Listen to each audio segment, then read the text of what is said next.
کو چھوڑ کر ان کی عبادت کرتے ہو جو نہ سننے کی صلاحیت میں نہ بولنے کی صلاحیت میں ہے۔ سارے خاموش ہو گئے کہ واقعی بات تو ٹھیک ہے۔ تو نمرود کے چیلے انہوں نے کہا کہ اے نمرود، اگر تو نے ابراہیم کو ابھی کی ابھی آگ میں نہ ڈالا تو پھر یہ تمہاری حکومت کے لیے خطرے کا سبب بن سکتا ہے، لہذا جلدی کرو، اپنے خداؤں کے دشمن معاذ اللہ اللہ کے خلیل ابراہیم کو آگ کے اندر ڈال دو۔ اور ان کے چیلوں نے، پجاریوں نے، ان کے حواریوں نے کہا کہ لوگوں کے اندر اعلان کر دو کہ جس بندے کا کوئی کام نہ ہوتا ہو وہ آ کر ابراہیم کے لیے لکڑیاں لائے اور منت مانے تو اس کی منت پوری ہو جائے گی اور اس کا کام ہو جائے گا۔ میرے محبوب نے فرمایا جب بندہ اللہ کو چھوڑ کر غیر اللہ سے توجہ لگا لیتا ہے اور یہ کہتا ہے کہ میرے کام تو اللہ کے علاوہ ہو رہے ہیں، تو پھر اللہ اس کو مزید گمراہ کرنے کے لیے اس کے کام غیر اللہ سے بنا دیتا ہے، اور بندہ یہ سمجھتا ہے کہ یہ تو میرا کام فلاں پیر صاحب نے کر دیا۔ رب العالمین نے فرمایا نہیں نہیں، سارے کام تیرے بننے ہیں تو میرے دروازے سے، اور میرے دروازے کو چھوڑ کر تمہیں جہاں بھی جانا ہے گمراہی ہی گمراہی دیکھنی ہے، گمراہ ہو جاؤ۔ اللہ کے خلیل کے لیے آگ جلائی جا رہی ہے، 40 میل کے فاصلے کی خندق بنائی گئی، مرد و عورتوں کی ڈیوٹی لگائی گئی کہ اس کے اندر اپنے اپنے حصے کی لکڑیاں ڈالو، اپنے اپنے حصے کا ایندھن ڈالو، اور معاذ اللہ اللہ کے خلیل کو قید کر لیا گیا۔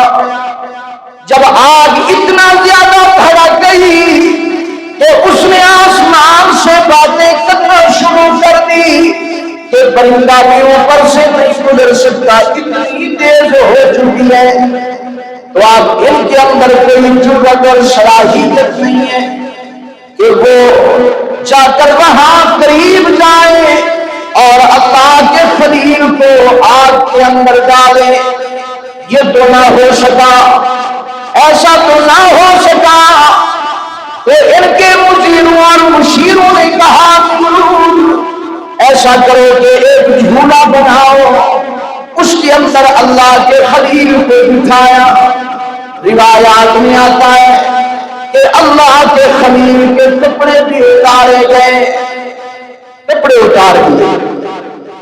حدیث مبارکہ میں آتا ہے رحمت للعالمین پیغمبر نے فرمایا قیامت کے دن ساری لوگ، ساری کائنات کے لوگ بغیر کپڑوں کے آئیں گے، مرد بھی عورت بھی، جسم پر لباس نہیں ہوگا، اور میدان محشر کے اندر سب سے پہلے میرے محبوب نے فرمایا جس کو لباس پہنایا جائے گا، فرمایا سب سے پہلے میں محمد رسول اللہ صلی اللہ علیہ وسلم کو کہ مجھے لباس جنت کا پہنایا جائے گا۔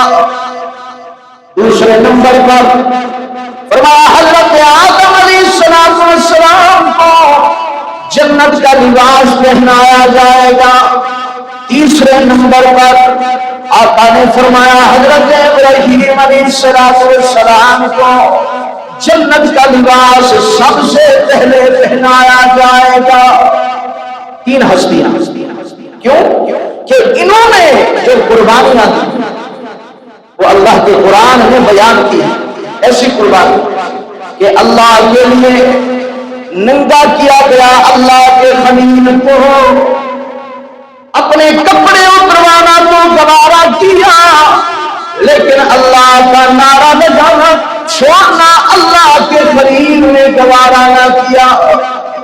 اللہ کے خلیل کو جب آگ کے اندر ڈالا گیا تو اللہ کی طرف سے آڈر آیا کہ ذرا جبرائیل میرے خلیل کے پاس چلا جا، حال حوال پوچھ لیا کہ خلیل کسی چیز کی ضرورت۔ اللہ کے خلیل نے فرمایا جبرائیل جا واپس چلا جا، مجھے تیری ضرورت نہیں، تو ہٹ جا، آج ذرا خلیل اور کلیم کو براہ راست ہو لینے دے۔ فرمایا وہ کیسے؟ اللہ کے خلیل نے فرمایا میرے رب میرے جسم کے کپڑے بھی اتارے گئے، مجھے آگ میں بھی ڈالا گیا، دیکھنے والوں نے یہی سمجھا کہ ابھی جل جائے گا، ختم ہو جائے گا، لیکن بہاری والے جس کو اللہ بچائے وہ کبھی مر نہیں سکتا۔ ہزاروں دشمن بن جائیں، ہزاروں مخالف بن جائیں، ہزاروں جان کے دشمن بن جائیں، لیکن اگر اللہ کی مدد ساتھ ہو تو پھر کوئی بھی کچھ نہیں کر سکتا۔ مددگار اللہ کو بناؤ، اللہ کو جس نے اپنا مددگار بنایا وہ کبھی پھر ہارا نہیں ہے۔ ایک صحابی رسول ہے، کہتے ہیں کہ میں ایسے علاقے کے اندر چلا گیا جہاں سارے کے سارے غیر اللہ کو بلانے والے، میں نے ان کو دعوت دی اور میں نے کہا کہ یا ایھا الناس اعبدوا ربکم الذی خلقکم والذین من قبلکم لعلکم تتقون، کہ اے دنیا والوں، بستی والوں، یہ جو تم خدا کی عبادت کر رہے ہو، بتوں کی عبادت کرتے ہو، یہ خدا نہیں ہے۔ انہوں نے کہا کہ اے نبی کا صحابی، اگر تو ہمارے خداؤں یعنی بتوں کا انکار کرتا ہے تو پھر ذرا تیار ہو جا، ہم تمہیں قتل کرنے کے لیے تیار ہیں۔ تو نبی کے صحابی نے کہا، اللہ کے نبی کے صحابی نے کہا کہ اگر تم مجھے قتل کرنا چاہتے ہو پہلے ذرا مجھے 2 منٹ دے دو، میں اللہ کی 2 رکعت نماز کو ادا کروں۔ 2 رکعت پڑھی اور ہاتھ اٹھائے اور کہنا شروع کیا یا ارحم الراحمین۔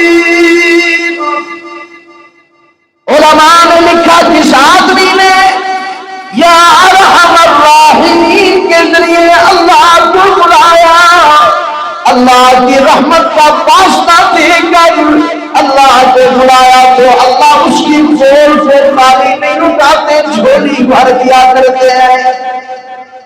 صحابی نے ایک بار بلایا، دوسری بار کہا یا ارحم الراحمین، آپ بھی کہیں ذرا یا ارحم الراحمین۔ کبھی دکھوں میں، پریشانیوں کے عالم میں درد دل سے اس جملے کو یاد کرنا، خدا کی قسم یہ جملہ 3 بار کہنا میرا اور آپ کا کام ہے، رحمت بھیج دینا اللہ کا کام ہے۔ صحابی فرماتے ہیں میں نے تیسری بار کہا تو فوراً ایک نورانی لباس والا آیا، آتے ہی اس نے اس دجال کا اور اس قاتل کا سر اڑا دیا۔ میں نے پوچھا آنے والا ذرا بتانا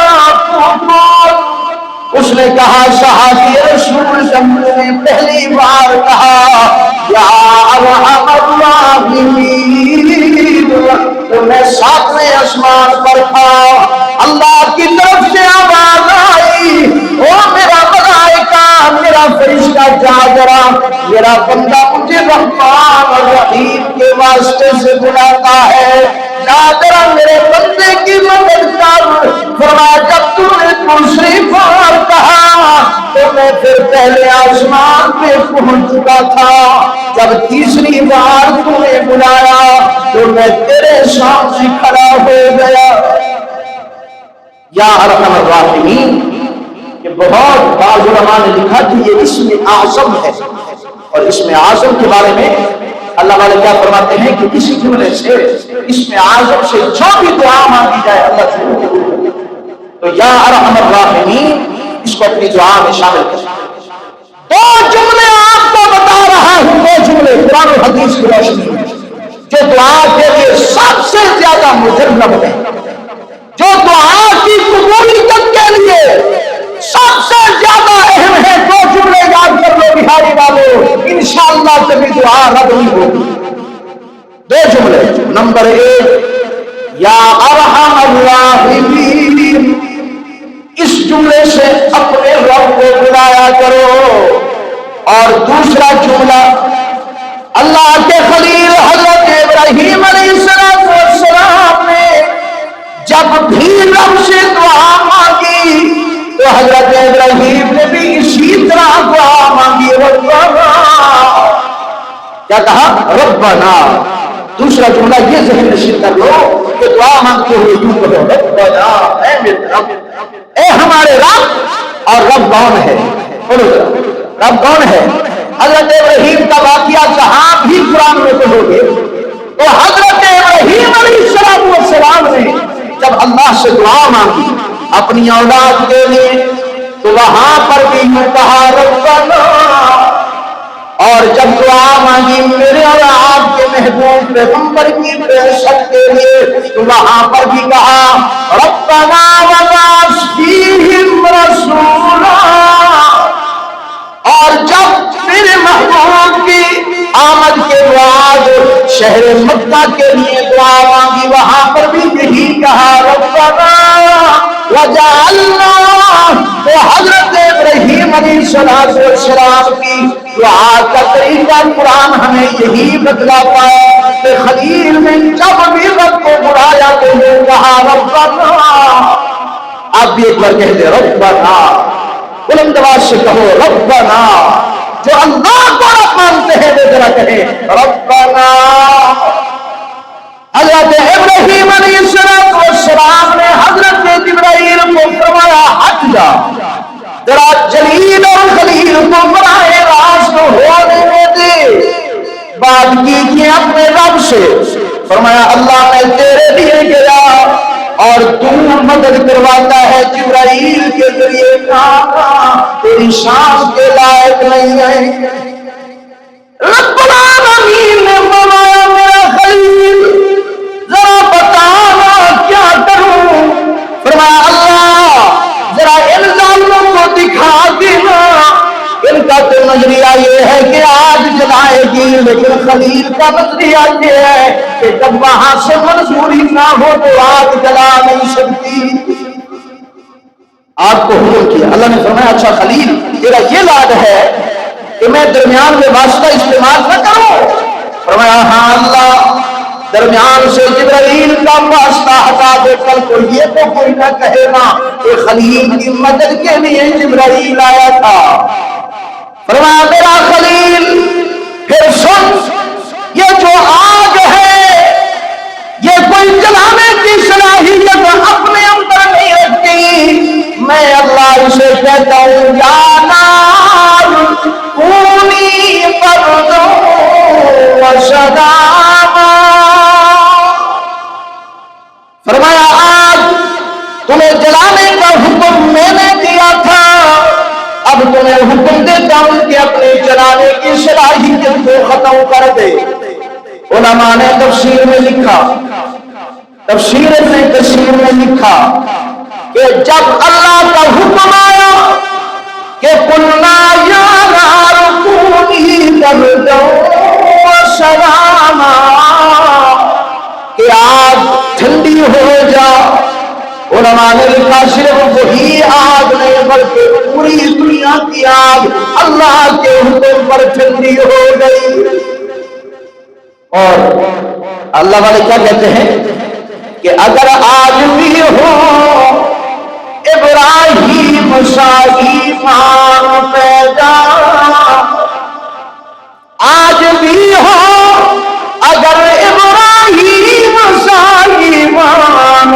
پیدا آگ کر سکتی ہے انداز گلستان پیدا.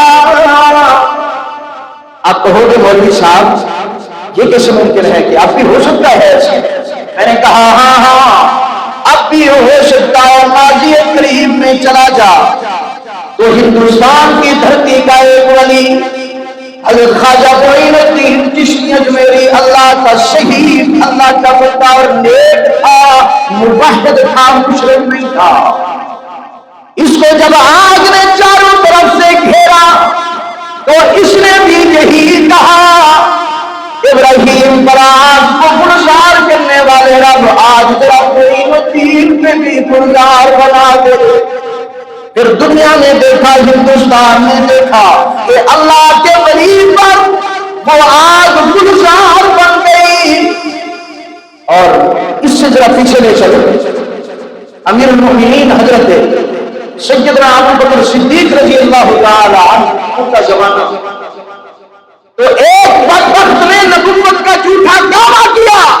اس نے کہا کہ محمد بن عبداللہ محمد رسول اللہ صلی اللہ علیہ وسلم دنیا سے چلے گئے تو آج اللہ نے اب نبی ہوئی.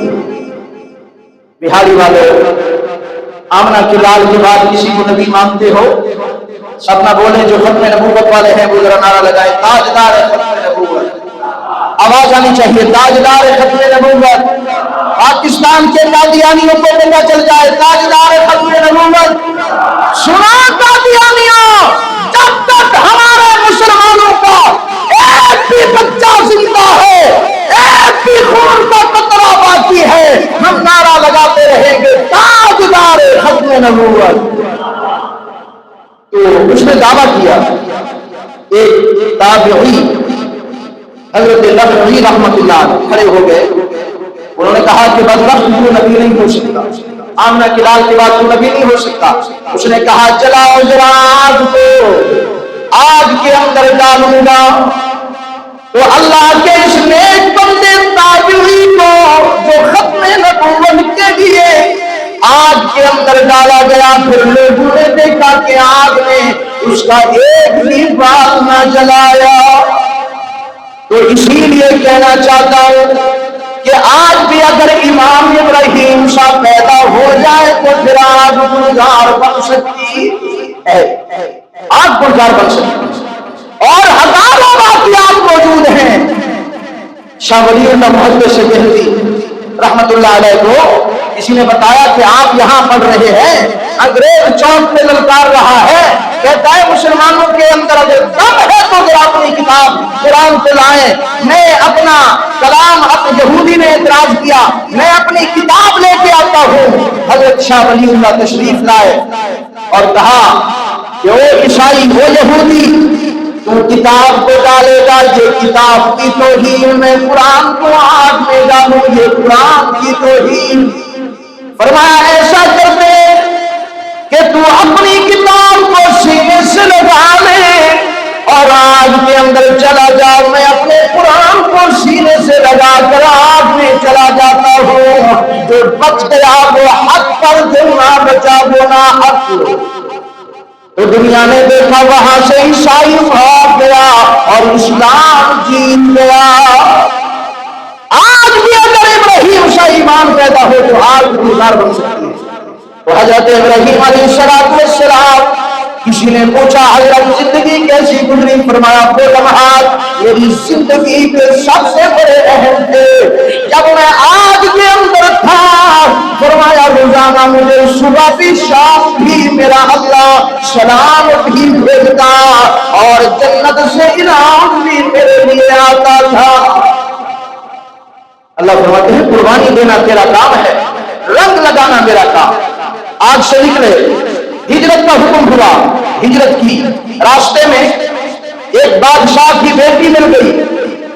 پہلے بھی بات پچھلے جو میں نے بتایا کہ حضرت سارہ وہ بھی بادشاہ کی بیٹی اور حضرت حاجرہ جو حضرت ابراہیم کی دوسری بیوی ہے. بعض علماء نے لکھا کہ یہ بھی بادشاہ کی بیٹی. بادشاہ غلط ارادے سے اس نے مسئلہ لمبا واقعہ ہے لیکن ہاتھ سل ہو گئے. حضرت سارہ نے دعا مانگی رب العالمین میں تیرے ابراہیم کی عزت ہو آبرو ہو، اللہ میری حفاظت فرمانا۔ اللہ نے فرمایا دنیا والوں اپنا دامن صاف رکھنا تمہارا کام ہے، اور تمہیں تہمت اور الزامیوں سے بچانا میرا کام ہے۔ اگر اپنی عزت و ناموس جوانوں اگر صاف رکھو، رب کعبہ کی قسم اگر الزام جھوٹا لگا پھر مدد کرنے والا میرا اللہ ہوگا۔ لیکن جوانی پہ داغ بناؤ، ذرا اپنی زندگی کو بے داغ بناؤ، اپنی پیشانی پر زنا کا داغ نہ لگواؤ۔ رب کعبہ کی قسم جب بے داغ جوانی ہوگی پھر اللہ کی مدد بھی ہوگی۔ میں اس میں بتاؤں کہ کتنے لوگوں پر الزام لگے اور اللہ کی مدد کیسے آئے۔ اللہ بخاری شریف میں ایک واقعہ آتا ہے، بنی اسرائیل کا ایک ایسا اللہ والا، بہت بڑا اللہ والا، دن رات عبادت عبادت عبادت، کوئی پتہ نہیں، کوئی تعلق نہیں، اس میں الزام لگا تو چھوٹے بچے نے ماں کے گود میں بات کی اور بتایا کہ دنیا والوں یہ حضرت جرائج یہ غلط نہیں ہے، یہ پاک دامن ہے۔ چار بچے جنہوں نے ماں کی گود میں بات کی انہوں نے جھوٹی تہمت کی صفائی میں بات کی۔ تو مسلمانوں حضرت ابراہیم علیہ السلام کی گھر والی حضرت سارہ، جب بادشاہ نے 2-3 بار حملہ کیا ہاتھ شل ہو گیا، اس نے کہا لگتا یوں ہے کہ کوئی اللہ کے برگزیدہ ہو۔ تو حضرت سارہ نے کہا سن بادشاہ، میرا گھر والا ابراہیم اتنا بڑا اللہ کا پیارا پیغمبر ہے، آگ میں گیا تو آگ نے اس کا کچھ نہ بگاڑا، نمرود اس کے مقابلے میں آیا تو نمرود ہار گیا، میرا شوہر ابراہیم جیت گیا۔ اور میرا باپ مقابلے میں آیا تو باپ ہار گیا، میرا شوہر خلیل جیت گیا۔ کہا اچھا اتنے بڑے مقام والا تیرا شوہر، یہ بیوی تعریف کر رہی ہے اپنے شوہر، سبحان اللہ نہیں بول رہی، اللہ کرے تو سبحان اللہ بولے اور اس کی بیویوں کی تعریف کرے۔ اب تو بولو آج کل کیا ہوتا ہے ماشاءاللہ، بہر بڑے پیر صاحب بڑے فقیر صاحب گھر میں ہر دا سریکی جادم گھر دا پیر چھوڑنا بچا ماشاءاللہ۔ تو وہ ایک عورت تھی اپنے گھر والے کو نہیں مانتی تھی، وہ کہتی تھی تم کیا پیر بنا دیتا ہے، تم کیا مولوی صاحب ہے، مولوی صاحب تو فلاں ہے فلاں ہے فلاں پیر صاحب ہے، تم کیا پیر ہے، تیرے کوئی ویلیو نہیں ہے۔ اس نے کہا آج ایک میرے گھر کے اوپر سے نا پیر گزرا اڑ رہا تھا۔ اس نے کہا اچھا کیسا تھا؟ اس نے کہا باقی وہ بڑا پیر تھا جو اڑ رہا تھا ہوا میں۔ اس نے کہا وہ تو میں تھا، یہی تو وجہ میں بھی سوچوں کہ ایک پاؤں اوپر ایک نیچے ٹیڑھا چل رہا تھا۔ یعنی بیوی نے نہیں ماننا بھائی، آپ کہو کہ جیسے بہر ہم شکل حدیث، بہر جیسے ہم بڑے نمازی حاجی اور گھر والے بھی پیسے مانے، یہ جو ہے نا بہت مشکل ہے۔ اس کے لیے سارا جیسی بیوی چاہیے یا پھر اما عائشہ صدیقہ جیسی بیوی چاہیے۔ اما عائشہ ایک بار بیٹھی تھی تو 11 عورتیں بیٹھی ہوئی تھی، بخاری شریف میں یہ واقعہ بڑا مشہور ہے کہ 11 عورتیں اما عائشہ کے قریب بیٹھ گئی تو ہر کسی نے اپنے شوہر کی تعریف کی۔ اور جب باری آئی نا اما عائشہ صدیقہ کی، تو ذرا سبحان اللہ، اما عائشہ کو کہا گیا کہ آپ بھی اپنے شوہر کی تعریف کریں۔ بخاری میں امام بخاری رحمت اللہ علیہ نے فرمایا کہ جب اما عائشہ نے میرے آقا کی تعریف کی تو سب بیویاں میرے محبوب کی زوجہ کا منہ دیکھتی رہ گئی۔ رب العالمین نے فرمایا میرے محبوب جب تیری گھر والی عائشہ صدیقہ تیری تعریف کر رہی تھی تو اس کی زبان پر میں اللہ خود بول رہا تھا۔ تو میرے دوستو حضرت سارہ نے تعریف کی، حضرت حاجرہ نے بول کے واپس آئے، گھر کے اندر آئے، دن کو تبلیغ کرتے ہیں، شام کو آتے ہیں، کوئی سہارا نہیں، کوئی بچہ نہیں، حضرت سارہ کا بھی بچہ نہیں، حضرت حاجرہ کا بھی بچہ نہیں۔ تو خلیل اللہ کے سامنے بیٹھ کر حضرت حاجرہ نے عرض کی اللہ کے پیغمبر آپ نے بڑی بڑی قربانیاں کی ہیں، اللہ نے آپ سے بڑی بڑی قربانیاں مانگی ہیں، آج ذرا آپ بھی تو اپنے رب سے مانگ کر دیکھیے نا، آپ کا رب آپ کی دعا کو خالی بھیجتا ہے یا خالی ہاتھوں سے رحمت سے بھر دیتا ہے۔ دعا کے لیے ہاتھ اٹھائے، رب حبلی من الصالحین، خلیل. میں نے گزارش کی نا کہ خلیل اللہ کا طریقہ کیا ہے. جب بھی دعا مانگتے ہیں کہتے ہیں ربنا ربنا. تو یہ دو باتیں یاد رکھیں. یا ارحم الراحمین سے یہ دعا مانگتے ہیں, یا ربنا اے ہمارے رب, اس سے دعا مانگ. بچہ آ گیا, فوراً امتحان بھی آ گیا. فرمایا خلیل لے جاؤ ذرا بیوادی غیر ذی زرعی کے اندر, وہاں چھوڑ کے آؤ جہاں انسان نہیں, جہاں پر جانور نہیں, جہاں پر درخت نہیں, جہاں پر سایہ نہیں, جہاں پر پانی نہیں, وہاں چھوڑ کے آئیے. اور دوسرے نمبر پر فرمایا خلیل تمہیں زبان سے بات بھی نہیں کرنی. وہاں پہنچے بیوی کو چھوڑا, پانی کا مشکیزہ دیا, تھوڑی سی کھجوریں دی. جب واپس پلٹنے لگے اللہ کے خلیل کو حضرت ہاجرہ نے دعوت پہ کر لیا. کس جرم میں مجھے یہاں چھوڑ کے جا رہے ہو؟ یا خدمت میں کمی کی, یا محبت میں کمی کی, یا فرمانبرداری میں کمی کی؟ اللہ کے خلیل نے فرمایا نہیں میری بیگم, یوں اشارہ کیا حسبنا اللہ.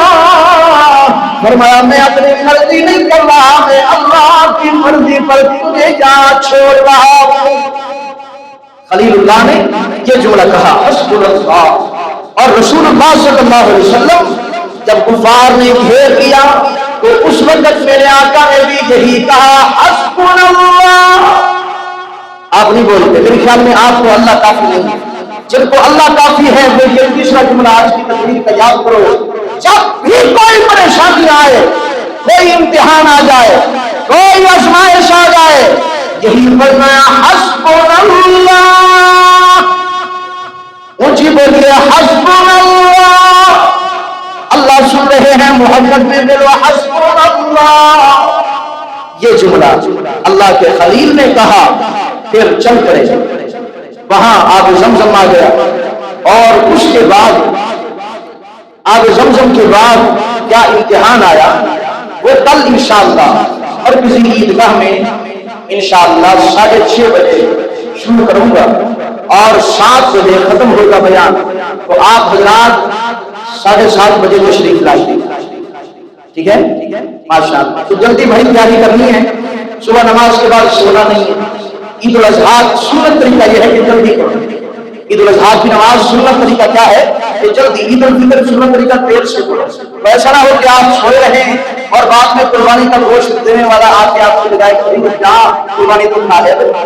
ایسا نہ ہو جائے. تو سونا نہیں صبح کی نماز کے بعد. صبح کی نماز کے بعد اللہ کا ذکر اور نوافل نہیں پڑھنے. عیدگاہ نوافل نہیں پڑھنے. عیدگاہ میں جا کے وہاں عید کی نماز اور جاتے ہوئے اللہ اکبر اللہ اکبر پیر تشریح کا درس میں تفصیل سے عرض کر چکا ہوں. اور اس کے بعد اچھا لباس, ایک راستے سے آنا ہے دوسرے راستے سے واپس آنا, یہ بھی سنت ہے. اور میٹھی چیز کھا کے نہیں آنا, میٹھی چیز کھا کے نہیں آنا. میٹھا پیار دے کے آ سکتے ہو بچے کو, بچے کی ماں کو میٹھی کر کے آ سکتے ہو, لیکن میٹھی کھا کے نہیں آ سکتے. تو وہاں سب سے پہلے آپ نے قربانی کا گوشت کھانا کل انشاءاللہ. تو انشاءاللہ 6:30 بجے رائٹ بیان شروع ہوگا اور 7 بجے ختم ہوگا. پر تشریف لائیے. 7 بجے انشاءاللہ نماز ہوگی مرکزی عیدگاہ میں. وہاں انشاءاللہ حضرت اسماعیل کی قربانی کا تذکرہ ہوگا. اللہ پاک ہم سب کو شوق کے ساتھ قربانیاں کرنے کی سعادت عطا فرمائے.